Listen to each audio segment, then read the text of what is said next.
This is to help you recall information about the Asch experiment, the 3-line study. And when you hear the word ash, I want you to think about cigarette ash and have a look at the cigarette that I've drawn. You can see it's split into equal thirds. And that's because the number 3 and the fraction third is really important and will help you recall the information.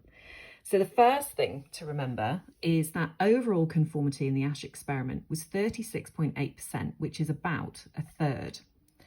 The second thing is that there are 3 variables affecting conformity, and those are number 1, group size, number 2, unanimity of the majority, number 3, task difficulty. Let's go down to box 3.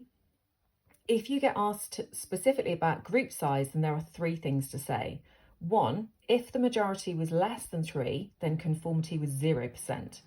If the majority was equal to 3, then it jumped to about a third. And if the majority was greater than 3, it stayed at a third. Down to box 4. So if you get asked about the unanimity of the majority, then you need to say these 3 things. 1, if the Confederate, or known as the lone dissenter, gave a correct answer, then conformity dropped to 5.5%. If the lone dissenter gave an incorrect answer, it dropped to 9%. And the third thing to say that most people forget is that therefore Asch concluded it's breaking the unanimity of the majority that gives people psychological power to resist conformity. Over to box 5. If you get asked specifically about task difficulty, then first of all, you need to say how Asch made the task harder.